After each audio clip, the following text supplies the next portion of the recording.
तो चलिए स्टूडेंट्स आज की क्लास को शुरू करते हैं।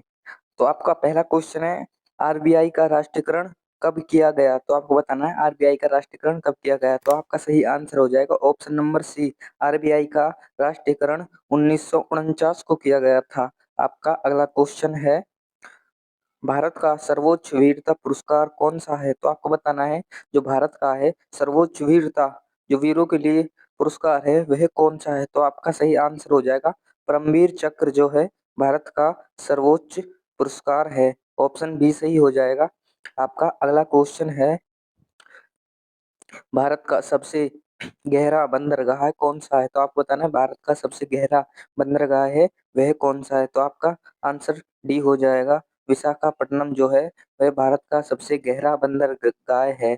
तो आपका अगला क्वेश्चन है, इंडी इंटीग्रेल कोच फैक्ट्री कहाँ पर स्थित है? तो आपको बताना है इंटीग्रेल कोच फैक्ट्री है जो वह कहाँ पर स्थित है? तो आपका सही आंसर हो जाएगा तमिलनाडु। तमिलनाडु में वह फैक्ट्री स्थित है। ऑप्शन बी सही हो जाएगा। तो आपका अगला क्वेश्चन है, रेलवे स्टाफ कॉलेज कहाँ पर स्थित है? तो आपको बताना है रेलवे स्टाफ कॉलेज जो है वह कहाँ पर स्थित है? तो आपका सही आंसर हो जाएगा option number D, Baroda. Baroda में रेलवे स्टाफ कॉलेज स्थित है। तो आपका अगला क्वेश्चन है, भारत में स्पीड पोस्ट सेवा की शुरुआत कब हुई? तो आप बताना है जो भारत में स्पीड पोस्ट है उसकी शुरुआत कब हुई थी? तो आपका ऑप्शन नंबर सी सही हो जाएगा, 1986 में हुई थी। तो आपका अगला क्वेश्चन है, राउरकेला स्टील प्लांट की स्थापना किस देश के सहयोग से किया गया? तो आपको बताना जो राउरकेला प्लांट है स्टील प्लांट, उसकी स्थापना किस देश के सहयोग से किया गया था? तो आपका ऑप्शन नंबर डी सही हो जाएगा, जर्मनी जो देश है उसके सहयोग से किया गया था। तो आपका अगला क्वेश्चन है, प्रथम दादा साहेब फाल्के पुरस्कार किसे प्रदान किया गया? तो आपको बताना है प्रथम दादा साहेब जो फाल्के पुरस्कार है वह किस व्यक्ति को प्रदान किया गया था? तो आपका सही आंसर हो जाएगा option number D, Devika Rani जो थी इनको प्रथम दादा साहेब फाल्के पुरस्कार प्रदान किया गया था। तो आपका सही आंसर हो जाएगा ऑप्शन नंबर डी।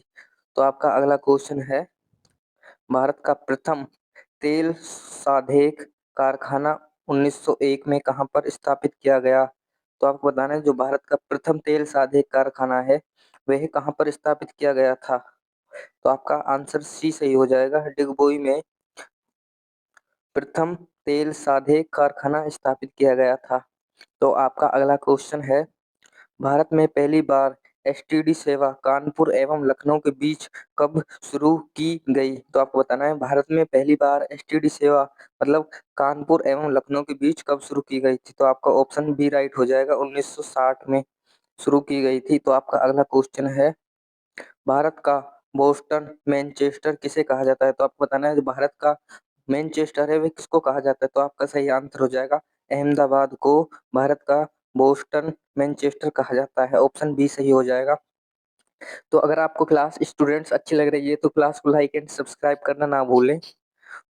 तो आपका अगला क्वेश्चन है, फिल्म गांधी में गांधी की भूमिका किसने निभाई थी? तो आपको बताना है जो गांधी फिल्म है उसमें गांधी जी की भूमिका किस व्यक्ति ने निभाई थी? तो आपका आंसर बी हो जाएगा, बेन किंग्सले ने। जो बेन किंग्सले इन्होंने गांधी जी की भूमिका निभाई थी। तो आपका अगला क्वेश्चन है, भिलाई स्टील प्लांट की स्थापना किस पंचवर्षीय योजना में की गई? तो आपको बताना है भिलाई स्टील जो प्लांट है उसकी स्थापना कौन सी पंचवर्षीय योजना के तहत की गई थी? तो आपका आंसर हो जाएगा बी, द्वितीय पंचवर्षीय योजना के तहत की गई थी। तो आपका अगला क्वेश्चन है, भारत की पहली अभिनेत्री कौन थी जिसे राज्यसभा का सदस्य चुना गया? तो आपको बताना है वह भारत की पहली कौन सी अभिनेत्री थी जिसे राज्यसभा का सदस्य चुना गया था? तो आपका सही आंसर हो जाएगा ऑप्शन नंबर सी, निर्गिस दत्त जो थी वह भारत की पहली अभिनेत्री थी। तो आपका अगला क्वेश्चन है, भारत में डाक सेवा को कुल कितने जोनों में विभाजित किया गया है? तो आपको बताना है जो भारत में डाक सेवा है जो जिसे डाकघर बोलते हैं उसके कितने जोनों में विभाजित किया गया है? तो आपका आंसर सी हो जाएगा, 8 जोनों में विभाजित किया गया है। तो आपका अगला क्वेश्चन है, भारत में ऑल इंडिया रेडियो का गठन कब हुआ? तो आपको बताना है जो भारत में ऑल इंडिया रेडियो है इसका गठन कब हुआ था? तो आपका ऑप्शन नंबर ए सही हो जाएगा 1936 में। तो आपका अगला क्वेश्चन है, बोकारो स्टील प्लांट की स्थापना किस पंचवर्षीय योजना में की गई थी? तो आप बताना है बोकारो स्टील प्लांट है जो इसकी योजना इसकी स्थापना सॉरी किस पंचवर्षीय योजना के तहत की गई थी? तो आपका ऑप्शन नंबर सी सही हो जाएगा। तृतीय पंचवर्षीय योजना के तहत बोकारो स्टील प्लांट की स्थापना की गई थी। तो आपका अगला क्वेश्चन है, भारत का सबसे प्राचीन उद्योग कौन सा है? तो आप बताना भारत का सबसे प्राचीन जो उद्योग है, सबसे पुराना बोल सकते हैं, वह कौन सा है? तो आपका आंसर बी हो जाएगा, ऑप्शन बी हो जाएगा सॉरी, सूती वस्त्र उद्योग जो है भारत का सबसे प्राचीन उद्योग है।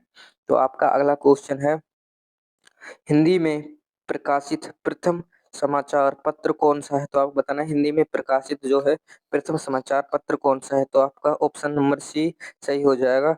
उदंत मार्तेड जो है वह हिंदी में प्रकाशित प्रथम समाचार पत्र है। तो आपका अगला क्वेश्चन है, गीतकार प्रदीप का वास्तविक नाम क्या है? तो आपको बताना है गीतकार प्रदीप जो है इनका वास्तविक नाम क्या है? तो आपका ऑप्शन नंबर डी सही हो जाएगा। रामचंद्र द्विवेदी प्रदीप जो है इनका वास्तविक नाम है। तो आपका अगला क्वेश्चन है, अरे भारतीय सिनेमा का जनक किसे माना जाता है? तो आपको बताना जो भारतीय सिनेमा घर हैं उनका जनक किसको माना जाता है? तो आपका ऑप्शन सी सही हो जाएगा। दादा साहेब फाल्के को भारतीय सिनेमा का जनक माना जाता है। तो आपका अगला क्वेश्चन है, ऑस्कर पुरस्कार की शुरुआत कब की गई? तो आपको बताना ऑस्कर जो पुरस्कार है उसकी शुरुआत कब की गई? तो आपका ऑप्शन नंबर सी सही हो जाएगा। 1929 को ऑस्कर पुरस्कार की शुरुआत की गई थी। तो आपका अगला क्वेश्चन है, भारत की प्रथम मूक फिल्म कौन सी थी? तो आपको बताना भारत की प्रथम मूक फिल्म कौन सी थी? तो आपका ऑप्शन नंबर सी सही हो जाएगा। राजा हरिश्चंद्र जो फिल्म थी वे भारत की प्रथम मूक फिल्म थी। तो आपका अगला क्वेश्चन है, भारत का प्रथम सूती वस्त्र कारखाना कहाँ पर स्थापित किया गया है? तो आपको बताना है भारत का जो प्रथम सूती कारखाना है वह कहाँ पर स्थापित किया गया था? तो आपका ऑप्शन सी सही हो जाएगा। कोलकाता में भारत का प्रथम सूती वस्त्र कारखाना स्थापित किया गया था। तो आपका अगला क्वेश्चन है, भारत के प्रथम समाचार बंगाल गजट के संस्थापक कौन थे? तो आपको बताना है भारत के प्रथम जो समाचार बंगाल बजट के संस्थापक थे वह व्यक्ति कौन थे? तो आपका सही आंसर हो जाएगा ऑप्शन नंबर ए, जे के हिक्की जो थे, जे के हिक्की जो थे बंगाल बजट के संस्थापक थे। तो आपका अगला क्वेश्चन है, सफेद सोना के नाम से किसी सॉरी किसे जाना जाता है? तो आपको बताना है सफेद सोना के नाम से किसे जाना जाता है? तो आपका ऑप्शन नंबर ए सही हो जाएगा। कपास जो है इसको सफेद सोना के नाम से जाना जाता है। तो आपका अगला क्वेश्चन है, भारत में दूरदर्शन की शुरुआत कब हुई? तो आपको बताना है भारत में जो दूरदर्शन है इसकी शुरुआत कब हुई थी? तो आपका ऑप्शन नंबर डी सही हो जाएगा। 1959 को भारत में दूरदर्शन की शुरुआत कब हुई? तो आज की क्लास बच्चों यहीं तक। अगर आपको क्लास अच्छी लगी हो तो क्लास को लाइक एंड सब्सक्राइब करके जाना। तो चलो मिलते हैं नेक्स्ट वीडियो में।